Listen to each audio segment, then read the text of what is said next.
All right. All right. Welcome everybody to the University of Minnesota Department of Soil, Water, and Climate Spring Grad Student Lightning Talk session. So we are starting off today. It is a hybrid event. We have a nice crowd today here in the Soils building. And also it looks like quite a few participants online so far. So thank you very much for joining us. My name is Nancy Borman. I'm a second-year PhD student with Dr. Melissa Wilson here in the department. Who's actually down in Waseca today, and then also Dr. Erin Cordes in the Department of Bioproducts and Biosystems Engineering. But to kick things off, we are going, we said it is a hybrid event, and we do have hybrid speakers today too. So one speaker via Zoom and then two here in person.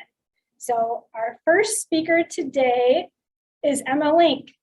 Emma is a second-year master's student with Dr. Jess Gutknecht and Dr. Jacob Jungers lab.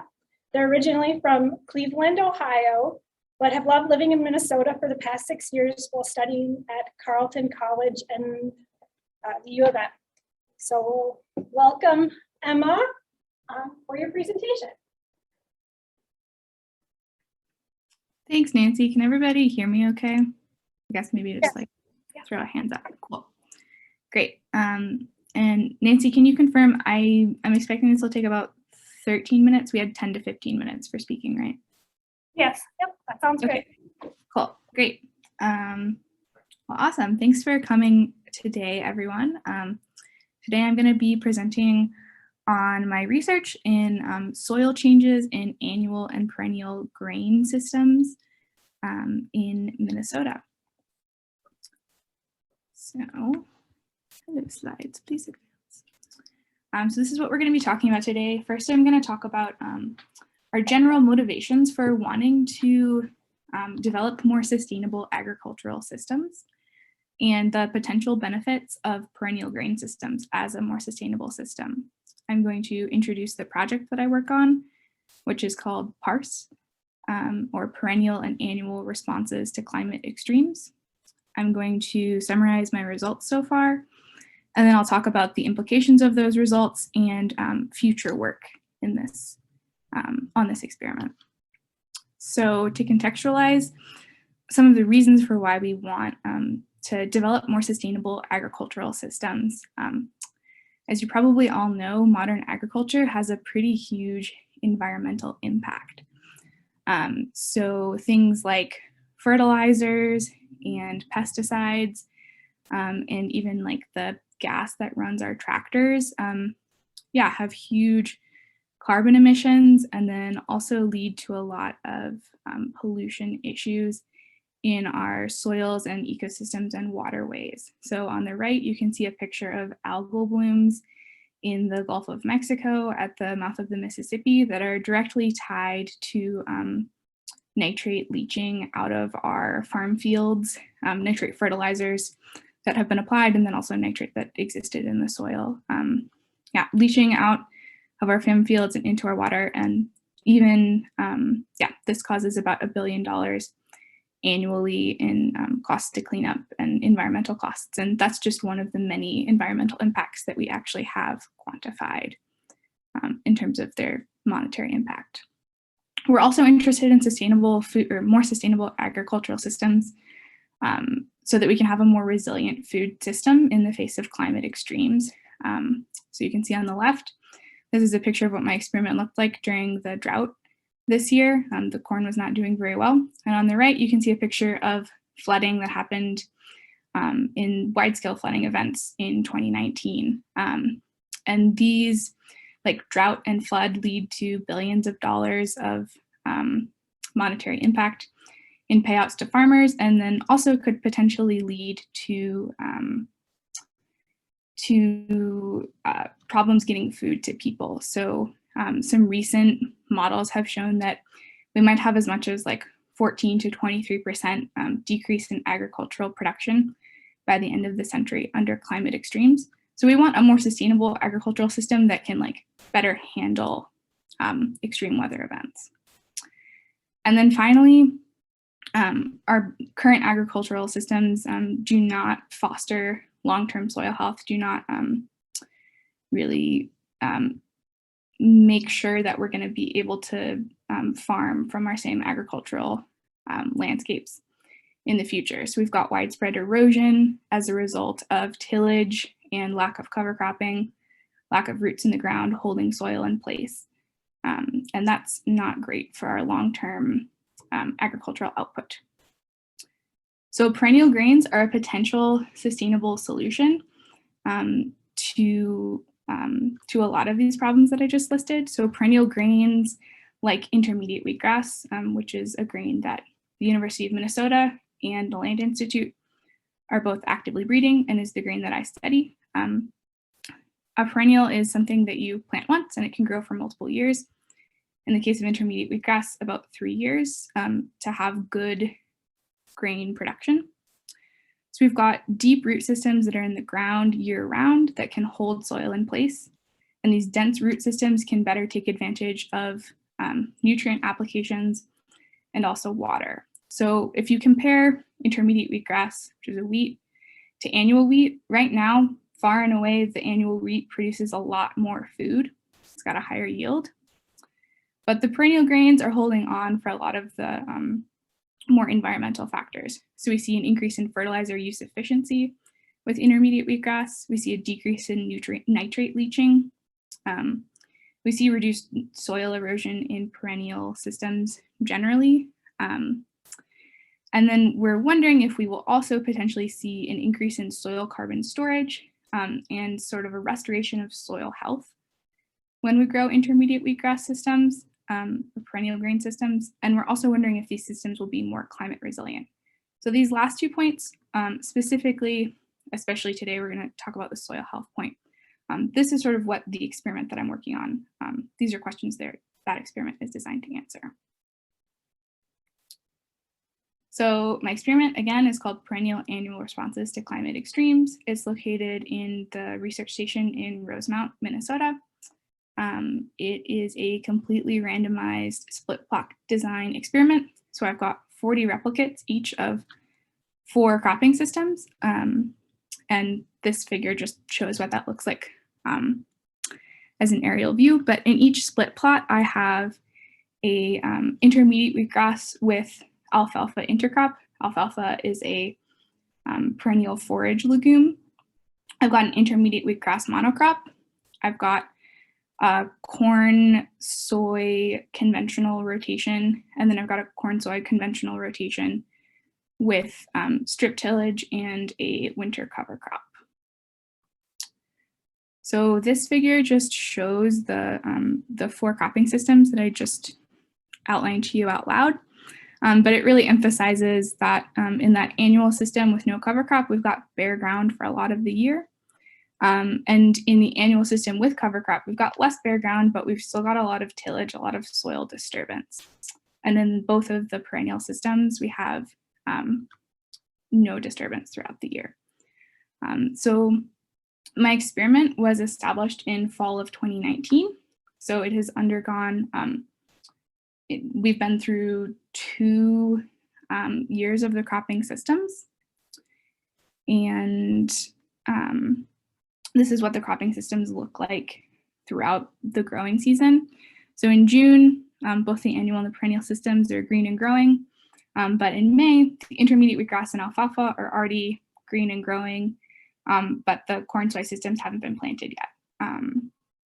So that just is to emphasize this plant cover timing. So now I'm going to summarize the project data categories that I'm working with and sort of reassert like the questions of the experiment. So I've got agronomic plant growth data that I'm working with just to see, are the systems growing? What sort of yields are we getting? And compare those. We're contextualizing all of that with weather information. And then most of what I'm studying is changes in the soil microbial community and changes in soil physical and chemical properties between my 4 cropping systems. And these changes or lack thereof will sort of contextualize the information that we already know about how perennial grain systems can lead to reduced nutrient leaching and increased nutrient efficiency and decreased erosion. And they can also tell us new information about how soil microbial communities change and how soil health changes if you grow a perennial grain system for many years, or for 3 years.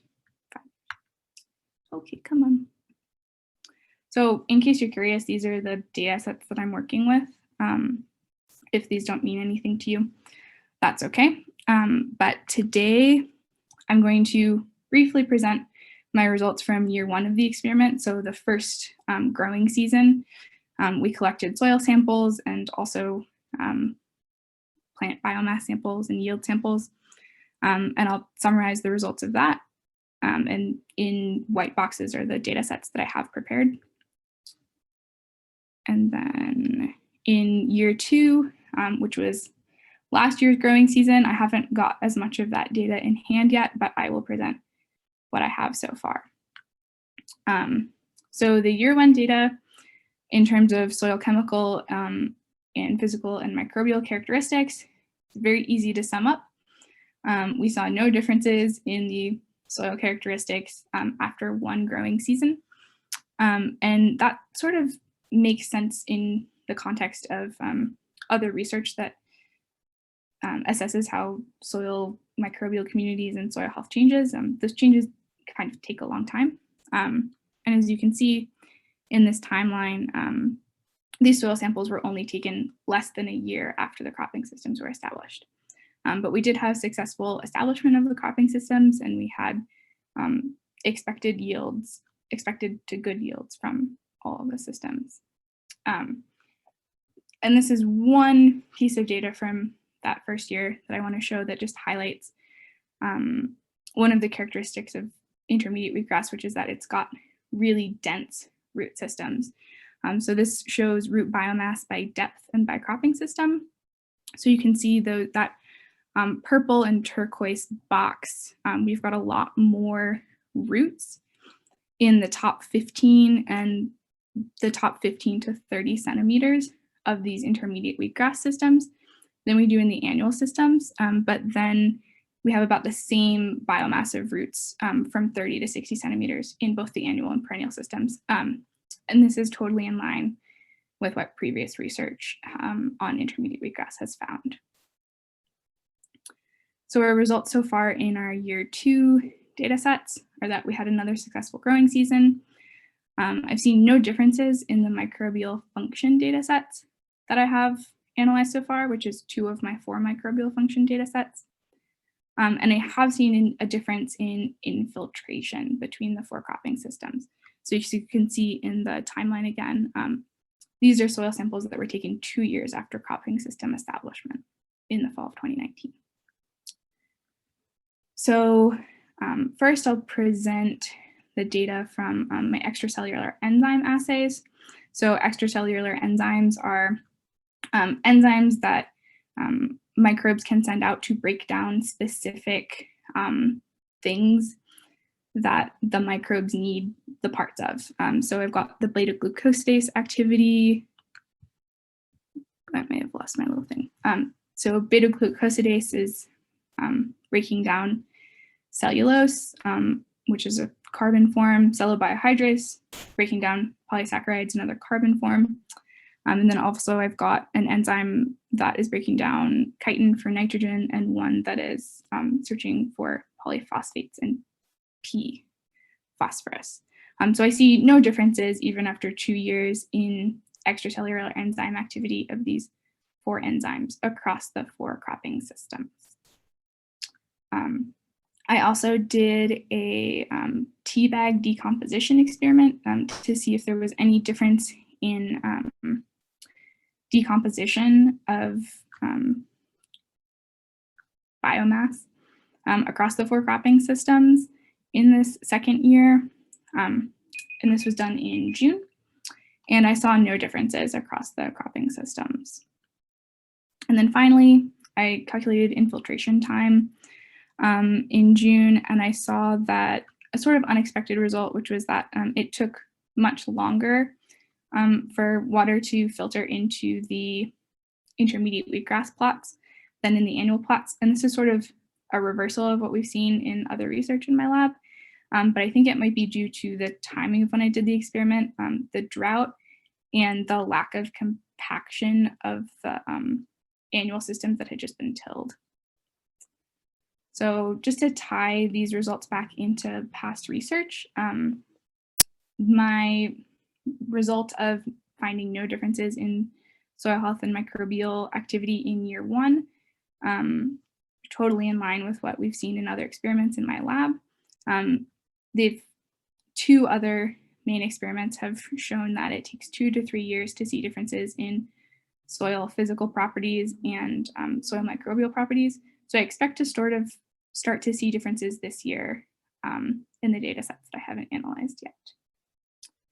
And this experiment is also continuing for 2 more seasons with the addition of some climate extreme treatments. So we're going to flood a quarter of the plots and keep half of the precipitation amount off of a quarter of the plots and see how the 4 cropping systems respond to climate extreme scenarios. And also see how soil microbial characteristics and physical and chemical characteristics change. So I just wanted to thank everyone in my lab groups, my advisors, all the technicians that we've had. There are a lot of people. This is a really big experiment. It would take a while to list everybody, but thanks, couldn't do it without you. And I don't know if we're doing questions now or after everyone has presented, but somebody who knows can let me know. Go ahead and do it now.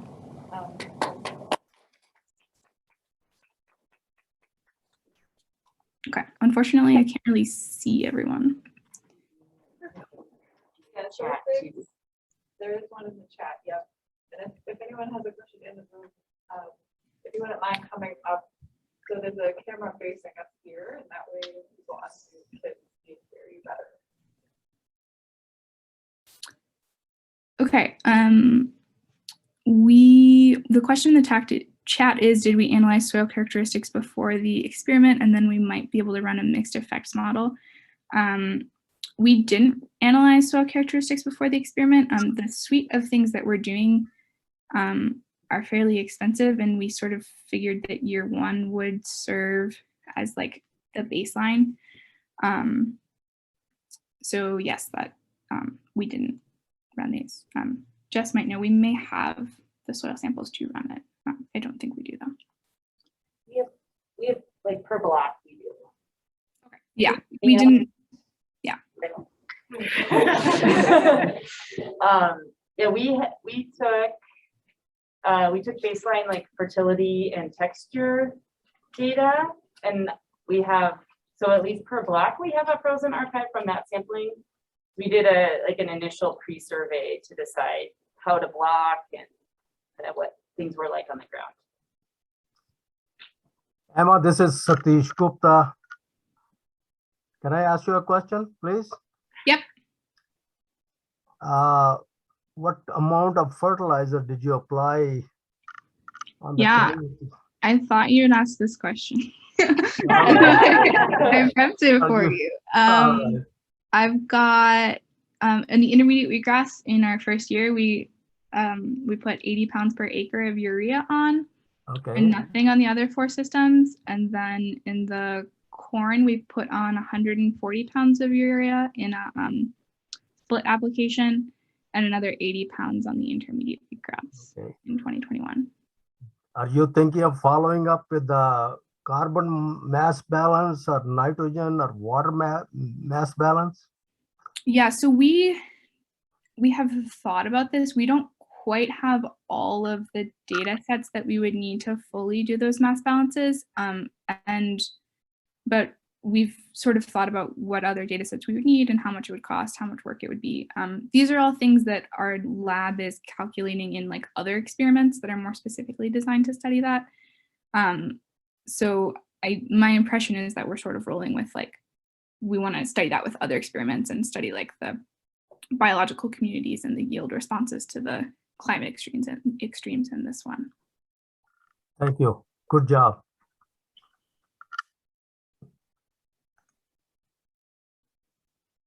Oh, okay, I might have a couple more in the chat, and somebody stop me when. Yeah, maybe just 1 more minute, Emma. Do you hear me? Yeah, I can hear you. Okay. I'm okay, Melissa. I think it was 80 pounds of urea, but as not a super agronomic student, I don't super know the distinction between those two. But It's N. Okay. Which is the current, I'm not the agronomist, but that's the current best practice for Kernza. Right? I took what the agronomists put on my log and copied it in here. So. Okay, cool. I'm gonna stop sharing then. Well, thank you, Emma. Appreciate your talk today.